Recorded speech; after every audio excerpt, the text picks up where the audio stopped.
Hello and happy gaming, everybody. My name is Dark Sage Walker, and for today's run, I thought I would try a little experiment. First things first, I wanted to go back to rock and roll and kind of test it a little bit, because I know I recently played around with this ability and found it to be a little underwhelming, at least as a signature.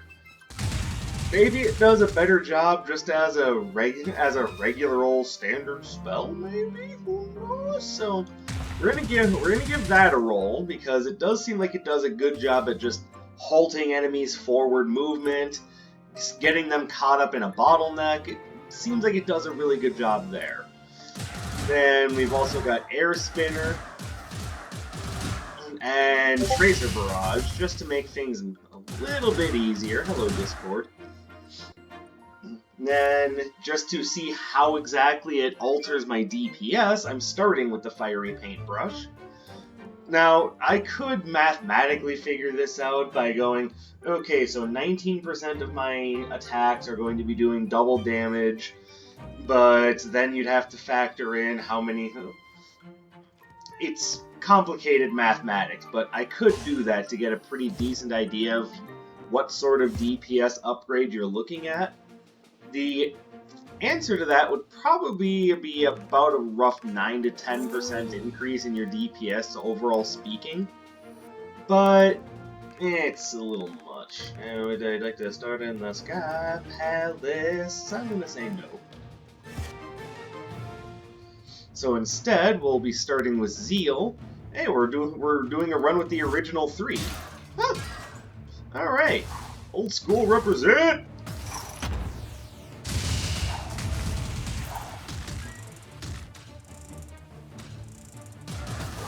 Oh. Yeah, I should have just gone straight over. I made an oops. Get out of here. Alright, couple of mistakes right off the bat. Hopefully those don't repeat themselves.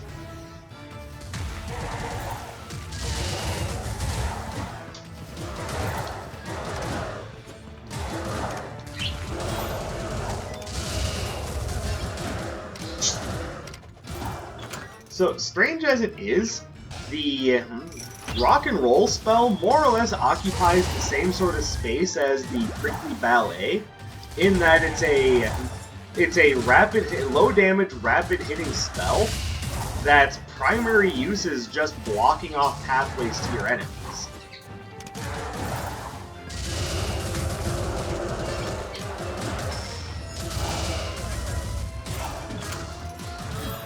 So this was kind of the original version of Prickly Ballet, so to speak. Hard to say which one does more damage than the other, but they both kind of occupy that same territory, even going so far as not being able to go over pits.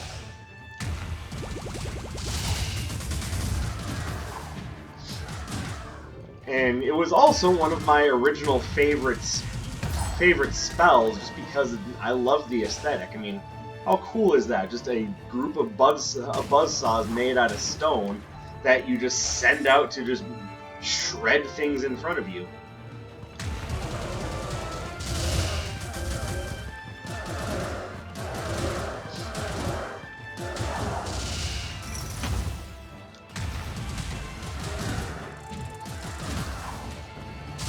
And I would complain about it not being very effective against those guys, but I mean, it's not like Prickly Ballet fixes that. Those guys just kind of walk through everything.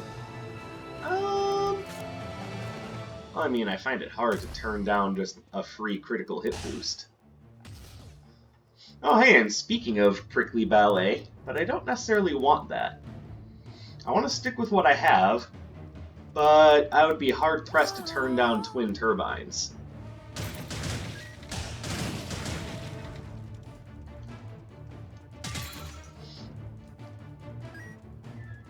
Oh, hey, there's a spot I missed. And yes, I do see the Snowflake Chakrams up there. I'm not 100% sold on whether or not I want to take them. Still, it is a freebie, and I don't hate the spell, so yeah, we'll grab it.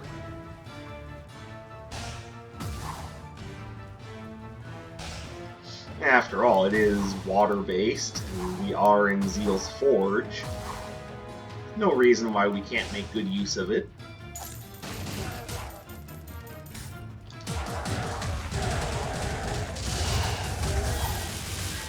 There we go. We've already got a full suite of spells, and we haven't even left the first floor yet. Thank goodness, we're just gonna stop through this, aren't we?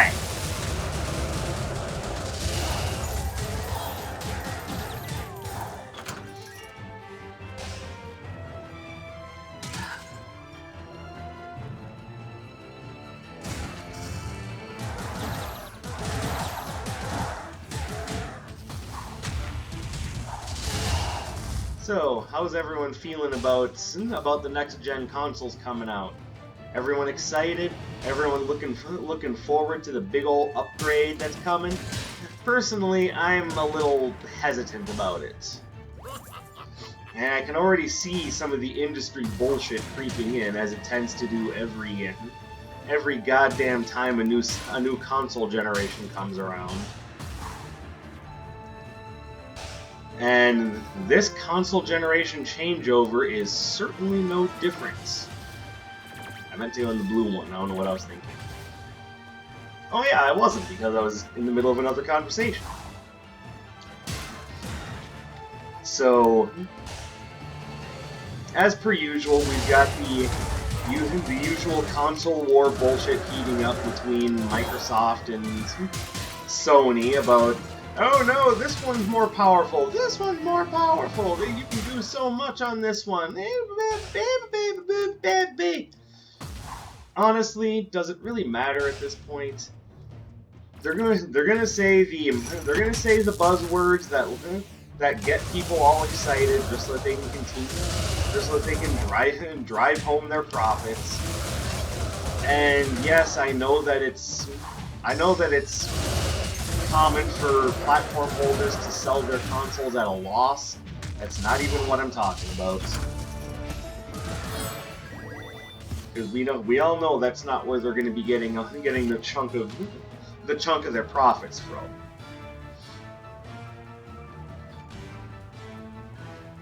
No, the reason why I'm feeling a little on the new console generation is because at the moment I'm just not seeing a big reason to spend all the extra money.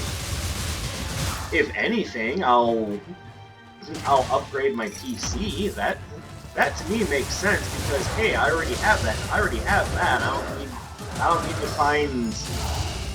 find more space under my TV for that fucking thing. And again, it's not all about space. It's not about essentially sticking up a big middle finger to the corporate figureheads that want us to spend all of our money on their shit. Although to be fair, it is partially about that. Thank you, Heavy Travel Jacket. Make my run easier, please.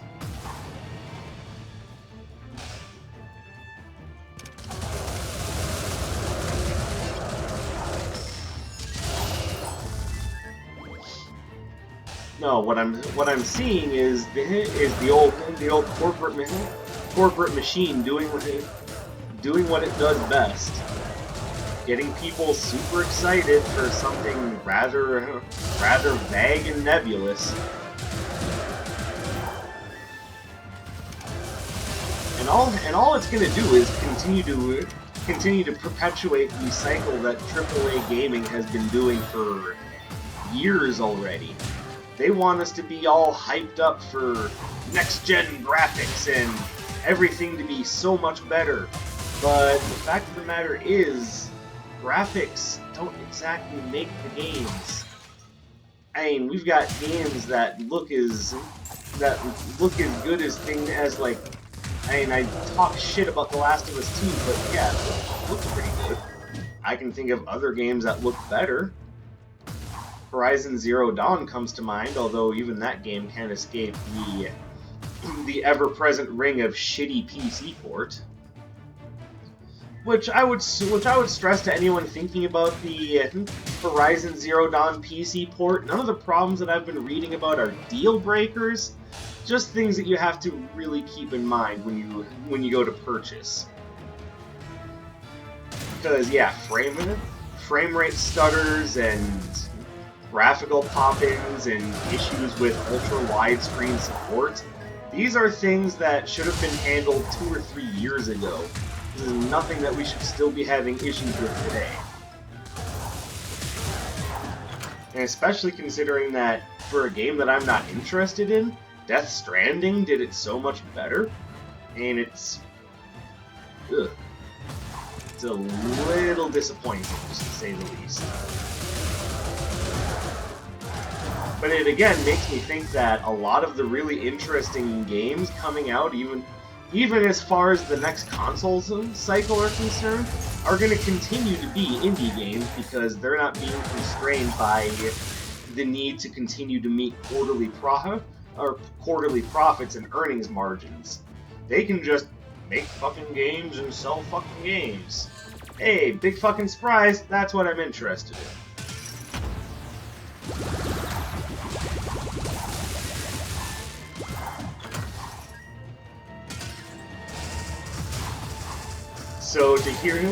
So for them to be putting all of their money on continuing to improve graphics tech and hardware, I'm sorry, but it's not the fidelity of the graphics that are important to me. It's the aesthetics. It's what you do with what you have. I don't need everything to look another 10% more realistic or support 4 million K graphics. And keep in mind, the games that I've been playing are all, I mean, at least as of late, and honestly for the last little while, are all games that have been made on. A lot of them lately have been made on the Unity engine, so put that in your pipe and smoke it. But furthermore, they've all been made using sprites and pixel art, and have chosen to go the route of making their games more interesting looking by using proper use of what they have. They haven't broken the bank on trying to get the latest graphical detail out of their games, which I might add is another issue causing the erode of AAA gaming, is their insistence and over-reliance on trying to make everything look as realistic as possible. All of this in service of games that, if we're being fair, don't need to look super realistic, especially when it's the concepts in the games that are more important. Like, why am I worried about ultra realism when both the physics and the concept of the games that you're asking us to play are completely ridiculous? And once again, using Death Stranding as the example, why should I worry about everything looking like 100% true to life when we're talking about a concept as silly as the ghosts of the fallen are back to wreak havoc because really.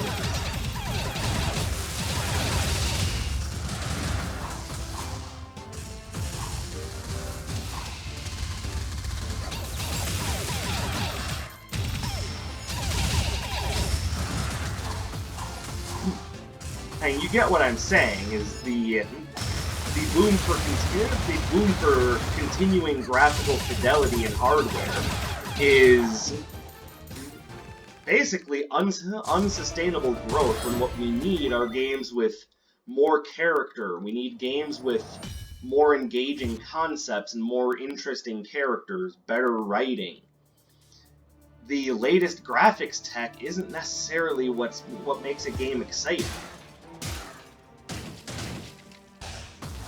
But that's what they keep pushing because, I mean, let's be completely fair about this. One thing they are right about is that when it comes to judging how something looks, or when it comes to judging a video game, how it looks is the first thing people notice. And yeah, that's absolutely true. The first bite is definitely with the eye.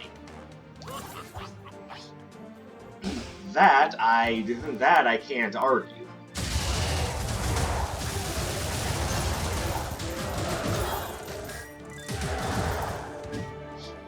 but I would argue that that is definitely not the most important thing when it comes to our games, or even what we remember about our games. And especially seeing as there's huge communities out there for just about everything out there.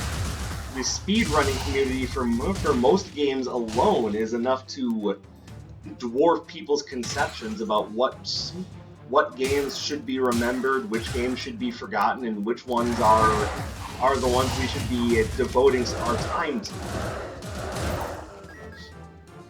And then, of course, there's the games that just plain old do things right. Not even sure how I feel about having Snowflake Chakrams, to be honest with you. Though, to be fair, it is a nice circular attack when everything else I have is very straightforward, so yeah, I'll keep it and I'll upgrade that shit.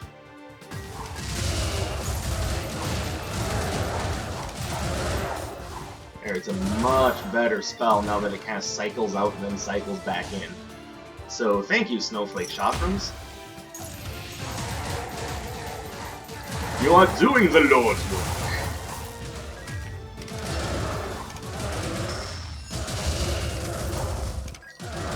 Get out of here. No one likes you. I would end up giving up rock and roll, and I don't necessarily want to do that.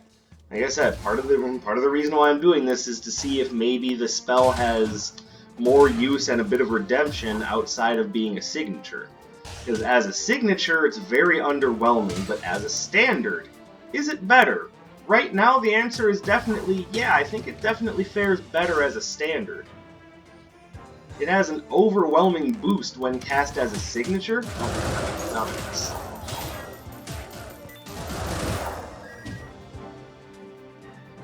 But as a standard, it does its job perfectly well.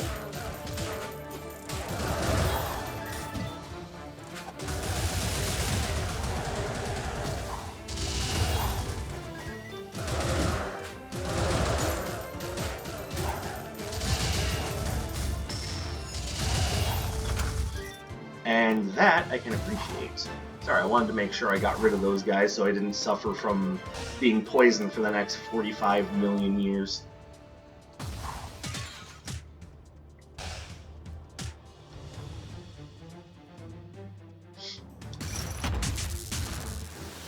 Another reason why I'm not so keen on continuing to advance graphics tech above everything else is that, one, it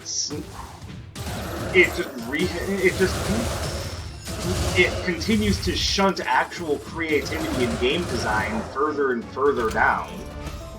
Which, you know, when a lot of developers started, that's probably what they thought they were going to be doing, is expressing themselves and making really interesting, creative things. When instead it's just, continue to polish this character model for next year's Call of Duty, and you better hurry it up. You don't do it well enough, we're gonna make sure you stay in the office for the next 16 hours. And yeah, they might not be holding a gun to your head to do it, but you know, when people are making their livelihoods on this thing and need to do it so that their families can eat, yeah, I mean, you might not literally be holding a gun into someone's head, but believe you me, they are holding a gun to their heads.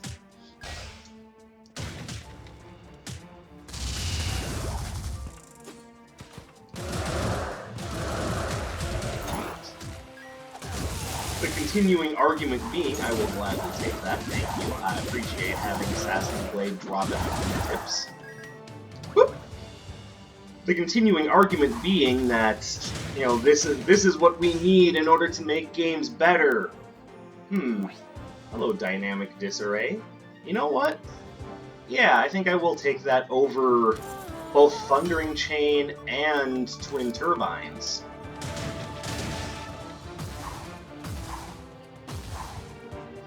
Because, as I've mentioned before, having a bounty spell is very important when it comes to dealing with Sura and his null flash agents.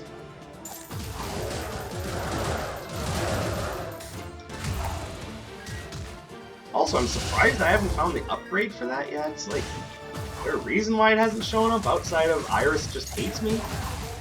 And I already know the answer, so there's no need to state it. I'm just saying it's disappointing. Thought we were past this, Iris.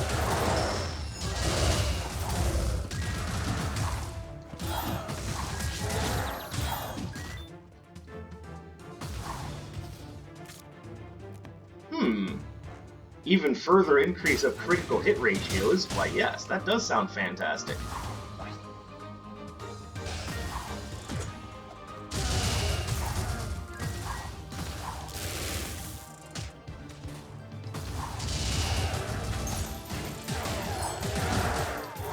There we go.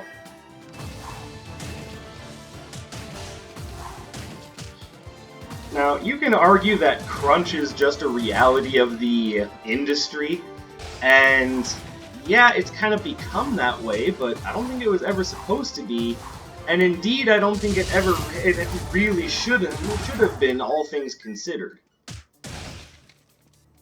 And why does crunch need to be a reality of the industry?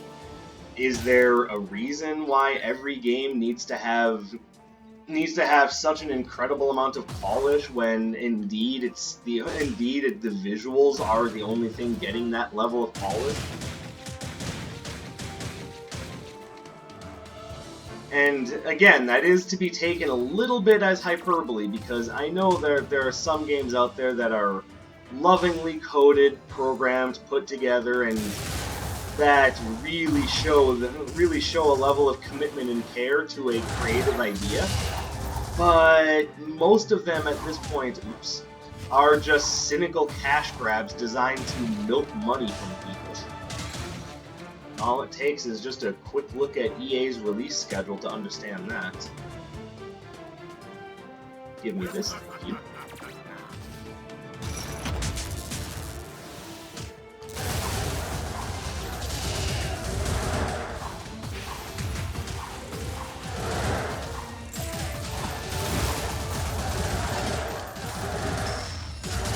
Beautiful. Alright. So far, so good. So, what do I think will be accomplished by every game having to have the newest, shiniest graphics possible and all of the newest bells and whistles? I think it's going to serve to make more and more developers be forced to crunch. You know, put themselves and their health at risk, also that EA's and Ubisoft profit margins will go up another couple of %.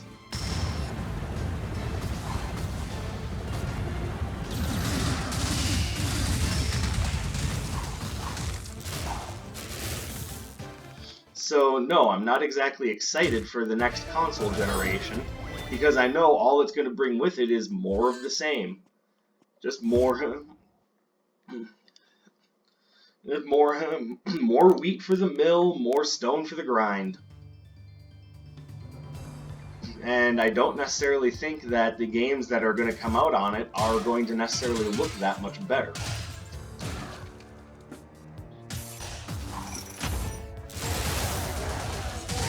Now, I would be happy to be proven wrong about that, but it still doesn't. But it doesn't mean I want to spend like $500-600 on a new console necessarily.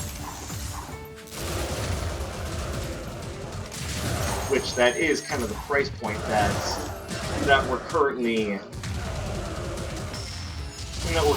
looking at for these new systems, and it really leads me to wonder: Is all of this really worth it to either the consumer or to the developers? Or is this more so about the platform holders and the game publishers? And I bet I already know the answer to that question.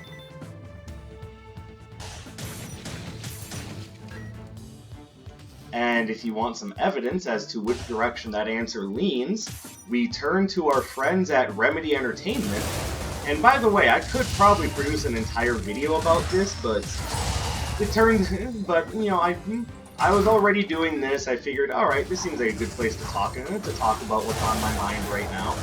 We all love gaming, so the best way to have a conversation about it is while we're doing a video about gaming. So hey.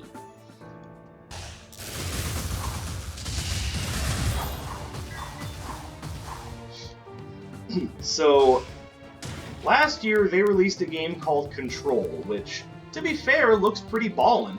I have yet to check out Control myself because I don't own a PS4, but the fact of the matter is the game looked interesting. It had a very interesting core premise and an idea that I think I'd really like to check out. It made a lot of people's best games of the year list. So yeah, I'm actually really interested in Control, at least somewhat. More recent news about what's happening with Control have kind of sullied my desires. And what has happened is that they've announced that there will be a new Ultimate Edition, which of course that's another trick that publishers love to use, is the multiple editions of a game. Generally put up with as much confusing and conflicting information about it as possible, so that you don't really know what you're spending your money on. But in order to avoid getting shortchanged, of course you're going to spend money on the most expensive version, because you don't want to go home with an incomplete product.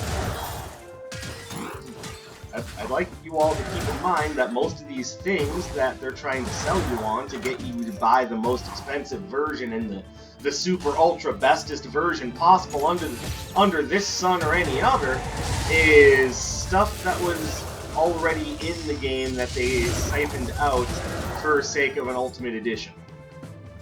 In other words, digital goods that don't have any physical value that they're going to sell back to you for as much money as fucking possible. Why? Because fuck it.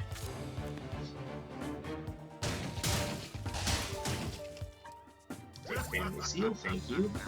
And if I have them, well, I probably won't have the money for the ferry.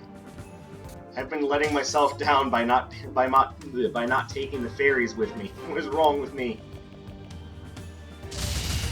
Yeah, what's wrong with you? Don't you love us anymore?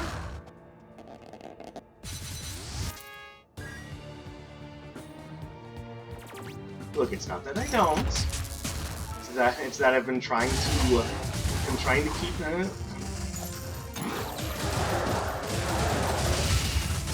I've also been trying to make sure that people know that I'm seeing the optimum ideas and right things to take. That having been said, wrong one. Not leaving Vessa behind. Fairy!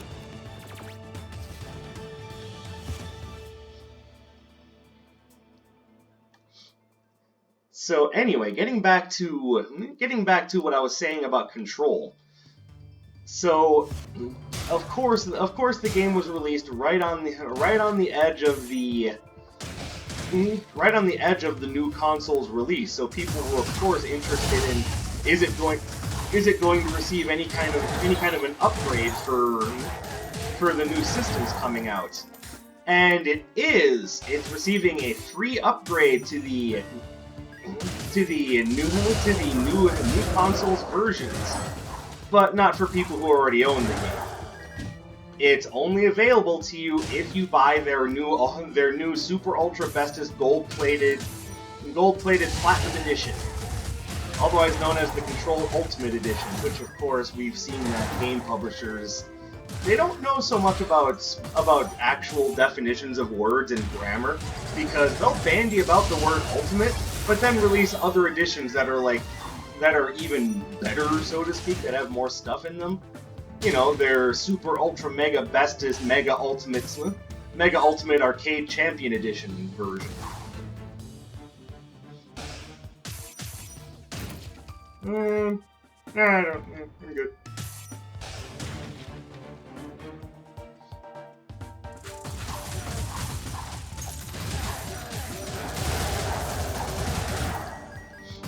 And of course, the reason they do that is to convince people to buy more shit, even though they already own the thing that they're buying, because fuck it, Daddy needs another yacht. And that's what this is all about. That's really what a lot of the business decisions that have been going on with the big publishers and the gaming industry in general. That's what this is all about. Is how can we make our rich executives even richer? And that is part of what bothers me about the upcoming console generation. Is we're currently seeing how bad that's been getting. With the problems with Ubisoft, the terrible games that have been coming out lately. Case in point, Ghost Recon, whatever the fuck it's called at this point, I don't even know.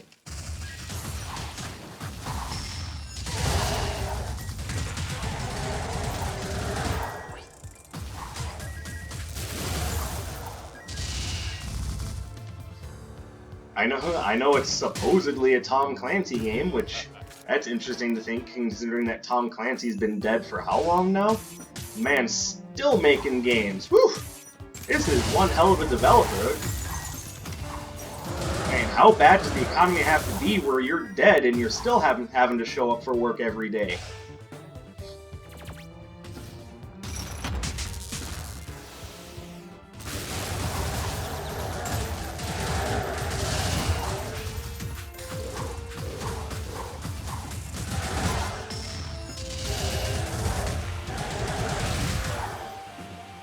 There we go. Hey, I can not be frozen. I like that idea. Further defense, and a health potion. Sweet. And that also maxes out the heavy travel jacket, so looking pretty good.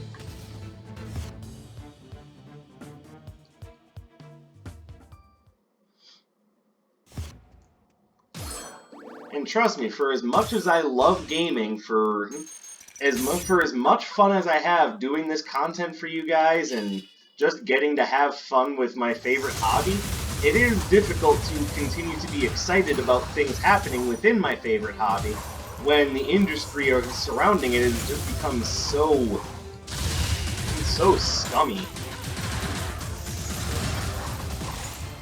I don't mean to say that as if I'm saying we don't deserve anything interesting. What I'm saying is that perhaps the most interesting thing that can happen to gaming right now is for some of the big names to actually fail. And I don't feel comfortable saying that because I don't want people to lose their jobs. The developers working for the studios under Electronic Arts and Ubisoft don't deserve to lose their jobs. But the executives, yeah, they need to change. They need to change, and they need to change their ways, and they need to do it yesterday. And at this point, I'm typically more excited for indie games than I am about any AAA release. AAA gaming essentially being the thing that now just sits there and licks the back window of the special needs bus.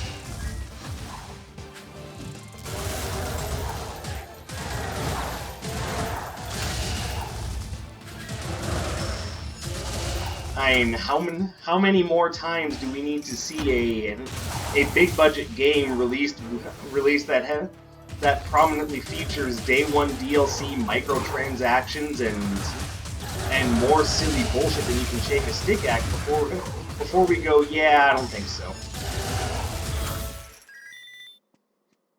Now here's the biggest problem with all of that. Yes, I will take Puffy Parka, and I will take it over fuzzy hand warmers. The problem with all of this is that many of us are in the know. Many of us are educated about all of this because we keep up with news about gaming and the effects that certain things are having on the industry. The problem is there's a lot of people out there that don't keep up with that news or just plain don't care. we may know what's going on, but there are plenty of people out there that just don't give a damn. They just want to play what they want to play. Which is how things like the mobile gaming market have gotten to the point where they're at. Because there's a lot of normies out there that all they want is just to be able to play their shooty bang bang games. These are the people that are impressed by graphics. The people who do think that we need to shave every last imperfection off of our main characters and make everything look as hyper-realistic as possible, even though all that's doing is further corrupting our vision and making it difficult for people with actual mental problems to tell the difference between fact and fiction.